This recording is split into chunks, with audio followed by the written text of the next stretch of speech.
कुछ बातें ऐसी होती हैं जो हमें किसी के साथ साझा नहीं करनी चाहिए, अन्यथा परिणाम बुरा होता है। किसी भी हालत में ये बातें दूसरों को नहीं बतानी चाहिए, चाहे वो कितने भी करीबी क्यों ना हो। बहुत पुरानी बात है। एक नगर में एक सेठ रहते थे। वो दिन भर काम करते, अच्छी खासी उनकी कमाई थी। उनके घर में बीवी और 2 बच्चे थे। सेठ जी शाम को घर आते और अपने बीवी बच्चों के साथ बैठकर दिन भर की पूरी बातें करते और बताते कि मैं कैसे पैसे कमाता हूँ, कैसे अपने ग्राहकों को बांध कर रखता हूँ और मेरे ग्राहक रोज मेरे से ही सामान लेते हैं। जितनी भी कमाई होती है वो अपनी बीवी को दे देता। उसने कमाई कैसे की, ये सब बातें वो अपनी पत्नी को बताता था। धीरे धीरे दिन गुजरते गए। सेठ का कारोबार धीरे धीरे बढ़ता गया। सेठ धीरे धीरे उस नगर के बहुत बड़े सेठ बन गए। हालांकि सेठ जी यह बात जानते थे कि अपनी जिंदगी के कुछ सीक्रेट होते हैं जो हमें किसी को नहीं बताना चाहिए। लेकिन सेठ जी की पत्नी बहुत भोली भाली थी। उससे जब कोई पूछता कि सेठ जी आज कहाँ गए हैं, सेठ जी क्या करने गए हैं और सेठ जी कितने पैसे कमा कर लाए, तो सेठानी दूसरे लोगों को ये बातें बता देती थी। ये बात सेठ जी भी जानते थे कि मेरी पत्नी बहुत भोली भाली है और यह हर किसी को अपनी बातें बता देती है। मेरे बहुत से राज भी यह बता देती है। सेठ जी बार बार अपनी पत्नी को ये बात बताता रहता कि अपने घर की बातें कभी किसी को मत बताना।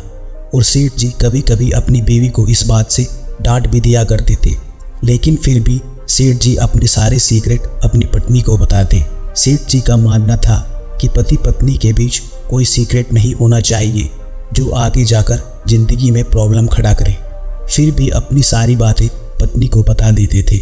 सेठ जी के घर के पास एक बनिया रहता था। वह बनिया सेठ जी की तरक्की से बहुत जलता था। वो बनिया हमेशा सेठ जी के बारे में गलत बातें करता रहता। वह सोचता रहता कि काम तो मैं भी सेठ जैसा ही करता हूँ, लेकिन मेरा सामान नहीं बिकता और लोग सेठ जी से ही सामान लेते हैं। इस बात से बनिए को हमेशा जलन होती थी। अब बनिए को एक दिन पता चलता है कि सेठ जी की पत्नी बहुत भोली भाली है और अपने घर की बातें हर किसी को बता देती है। बस सेठानी जी को बातों में फंसाना पड़ता है। अब बनिया यह सोचकर सेठानी के घर गया और सेठ जी उस समय कुछ कारोबार के लिए कहीं बाहर गए हुए थे। उस घर में सिर्फ सेठानी अकेली थी। अब बनिया जाकर सेठानी जी से चापलूसी बातें करने लगा और सेठ जी के बारे में पूछने लगा। सेठ जी की पत्नी को इस बात का पता नहीं चला और सेठ जी की पत्नी उस बनिए को सेठ जी के बारे में सारे राज बता देती है। वो कहाँ काम करते हैं, कैसे पैसे कमाते हैं, कैसे सामान लाते हैं, कौन से सामान की क्या कीमत रखते हैं। ऐसे करते करते बनिया सेठानी जी से सारी बातें पूछ लेता है। फिर बनिया भी सेठ जी की तरह काम करने लगता है। अब सेठ जी को इस बारे में पता नहीं था, लेकिन धीरे धीरे वो बनिया सेठ जी की जगह लेने लगा। धीरे धीरे सेठ जी का कारोबार ठप होने लगा, क्योंकि घर का भेद जब बाहर चला जाता है तो घर का विनाश अवश्य हो जाता है। धीरे धीरे वो बनिया रोज सेठानी जी से सेठ जी के बारे में पूछता और सेठानी उसे बता देती और उसी रास्ते पर बनिया चल निकला। और जो सामान सेठ जी जिस कीमत पे देते थे उसकी कीमत से आधी कीमत पर बनिया सामान बेचने लगा। सेठ जी के सारे ग्राहक बनिए ने छीन लिए। अब सेठ जी को भी पता चलने लगा मेरे पड़ोसी ने जरूर कोई न कोई तरकीब लगाई है। सेठ जी एक दिन घर आकर अपनी बीवी से कहते हैं कि बनिया मेरी जगह लेने लगा है, कहीं तूने तो मेरे सारे राज नहीं खोल दिए।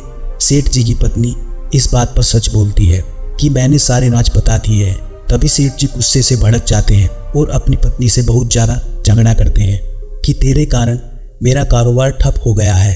अब सेठ जी काम करने जाते तो लोग सेठ जी से सामान नहीं खरीदते थे, क्योंकि सेठ जी की कीमत से आधी कीमत में वो बनिया सामान दे रहा था। अब सेठ जी को बहुत चिंता होने लगी। उसे ये चिंता थी कि घर का पेट कैसे चलाऊंगा, अपनी बीवी बच्चों का पालन पोषण कैसे करूंगा। अब उन्होंने रिश्तेदारों से उधार मांगना शुरू कर दिया, लेकिन धीरे धीरे जो रिश्तेदार जिनसे उधार मांगते थे वो भी उधार देना बंद कर दिए, क्योंकि उन लोगों को पता चल चुका था कि सेठ जी का कारोबार ठप हो चुका है। उधार देंगे तो शायद वापस नहीं करेंगे। एक दिन सेठ जी किसी दूसरे गांव जा रहे थे और वो इसी उलझन में थे। तभी उन्हें रास्ते में पेड़ के नीचे एक साधु बैठे नजर आते हैं।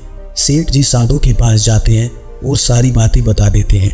तब वो साधु बाबा सेठ जी से कहते हैं कि हमें जिंदगी में कभी भी ये 7 बातें किसी को नहीं बतानी चाहिए, वरना हमारी जिंदगी बर्बाद हो सकती है और ये बातें हमारे घर को बर्बाद कर देती है। पहली बात, घर की बातें। बहुत से लोग ऐसे होते हैं जो अपने घर परिवार की सारी बातें अपने मित्र, रिश्तेदारों या किसी भी परिचित से शेयर करते हैं। ऐसे लोग बाद में पछताते हैं। इससे घर के सदस्यों में आपसी मनमुटाव और अविश्वास की भावना बढ़ जाती है। घर की बातें घर में ही रखने से जीवन सुखमय बनता है। छोटी मोटी समस्याएं जीवन में चलती रहती है। पति पत्नी का संसार व्यवहार गोपनीय रखना चाहिए। बहुत से मूर्ख लोग अपनी पत्नी के साथ अपना व्यवहार कैसा है यह दूसरों को बता देते हैं। आप अपने परिवार की बातें हमेशा गुप्त रखें, अन्यथा सुनने वाले तो मजा लेकर चले जाएंगे, लेकिन बाद में आपको पछतावा होगा। दूसरों की सहानुभूति हासिल करने के लिए आपको कुछ समय के लिए राहत महसूस होगी, लेकिन इससे आपकी कमजोरी ही प्रदर्शित होगी। बहुत से ऐसे लोग हैं जो अपने घर में किसी को भी घुसा लेते हैं और अपने घर के कोने कोने से सभी को अवगत करा देते हैं। जो लोग आपके विश्वास पात्र हैं उन्हें जरूर इसकी छूट दी जा सकती है, लेकिन हमने देखा कि बहुत से लोग भी आपके घर में घुसकर उसे देखना चाहेंगे जिससे आपका कोई खास संबंध नहीं है। हालांकि जिस पर आप विश्वास कर रहे हैं वो कितना सही है यह देखना भी जरूरी है। पुराने समय में लोग संयुक्त परिवार में रहते थे, उनके घर भी बड़े होते थे। ऐसे में ये धारणा प्रचलित थी कि किसी को भी अपने घर का सदस्य नहीं बनाना चाहिए। सभी के कमरे अलग अलग होते हैं और सभी का अपना व्यक्तिगत जीवन होता है। हालांकि यदि आपके रिश्तेदारों को छोड़कर आपके यहाँ कोई और आता जाता रहता है तो यह सुनिश्चित करें कि उसका आना जाना कहाँ तक सीमित है, वहीं तक सीमित रखें, उसके आगे न बढ़ाएं। तीसरी बात, लोग जानना चाहते हैं कि आप कितना कमाते हैं।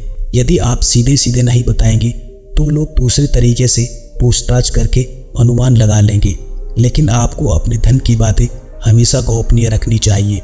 इसलिए नहीं कि लोग आपसे कर्ज मांग लेंगे और फिर वापस नहीं देंगे। इसके और कई भी कारण हैं। धन को अपने परिचित या रिश्तेदारों से गोपनीय ही रखने की सलाह दी जाती रही है, लेकिन ध्यान रखें यदि अपनी पत्नी से गोपनीय रखेंगे तो आपके लिए वह धन दुखदायी भी साबित हो सकता है। इसलिए आप इस बारे में अच्छे से सोच विचार करने के बाद ही धन के बारे में किसी को बताएं। चौथी बात, यदि सार्वजनिक रूप से आपका अपमान किया जा रहा है तो उसका जमकर प्रतिकार करें। फिर भी व्यक्ति को बहुत से मामलों में कभी कभी मजबूरीवश अपमान झेलना पड़ता है। अपमान को दिमाग में ज्यादा दिन तक न पाले, बल्कि उस पर विचार करें कि दोबारा कोई आपके साथ ऐसा ना कर पाए। ये भी याद रखें, यदि आप अपने अपमान को प्रचारित करेंगे तो फिर कई लोग आपका अपमान कर लेंगे, क्योंकि लोगों को आपके साथ कभी सहानुभूति नहीं रहती। जो लोग किसी की सहानुभूति को अर्जित करना चाहते हैं वही लोग अपने अपमान के बारे में किसी से चर्चा करते हैं। नहीं तो इसके बारे में कभी भी किसी से चर्चा नहीं करनी चाहिए, क्योंकि इससे हमारी और ज्यादा बेइज्जती होती है, ना कि इससे हमें कोई सहानुभूति हासिल होती है। पांचवी बात, अपनी योग्यता या कमजोरी। हालांकि आदमी को इस बारे में पता नहीं रहता कि उसकी कमजोरी और उसकी ताकत क्या है। यदि आपको इसके बारे में पता है तो आप पहले से ही बुद्धिमान आदमी हैं। और दूसरी बात यह है कि आपको उसके बारे में कभी भी किसी को नहीं बताना चाहिए, कि यदि आप अपनी ताकत के बारे में किसी को बताएंगे तो लोग उसका काट ढूंढ लेंगे, क्योंकि उन्हें पता है कि आपकी ताकत क्या है। यदि आप अपनी कमजोरी के बारे में बताएंगे तो शत्रुओं के साथ मिलकर आपको पराजित कर सकते हैं। इसलिए अपनी कमजोरियां और ताकत किसी को नहीं बताएं। छठी बात, गुरुमंत्र, साधना और तप। यदि आपने किसी योगी गुरु से दीक्षा ली है तो उसके द्वारा दिया गया गुरुमंत्र गोपनीय रखें। हालांकि गुरुमंत्र कई प्रकार के होते हैं, जैसे किसी ने आपको कुछ ज्ञान दिया या कोई हुनर सिखाया या कोई गुरु मंत्र दिया। इसके अलावा यदि आप किसी भी प्रकार की साधना या ध्यान कर रहे हैं तो उसे भी गोपनीय रखें, अन्यथा वो निष्फल हो जाएगा। नंबर 7, दवाई। यदि आप किसी भी प्रकार की दवाई खाते हैं तो उसे गोपनीय रखें। माना जाता है कि दवाई का असर तभी रहता है जब आप उसे गोपनीय रखते हैं। हालांकि कुछ लोग इससे इत्तेफाक नहीं रखते, लेकिन प्राचीन काल में हो सकता है कि किसी विशेष रोग या औषधि के लिए कहा गया हो। पहले के लोग दुर्लभ वनस्पति के जानकार भी होते थे। बहुत से लोग कहते हैं यदि आप दारू पीते हैं तो उसको आप गोपनीय ढंग से रखते हैं। जिस दिन लोगों को इसके बारे में पता चलता है तो लोग आपको गलत नजरिए से देखते हैं। दोस्तों, यही 7 बातें जो हमें किसी को नहीं बतानी चाहिए। एक छोटी सी बात यह है कि हमें दान और पुण्य के बारे में भी किसी को नहीं बताना चाहिए। दोस्तों, इस वीडियो में बस इतना ही। मिलते हैं अगली वीडियो में। अपना ध्यान रखें। धन्यवाद।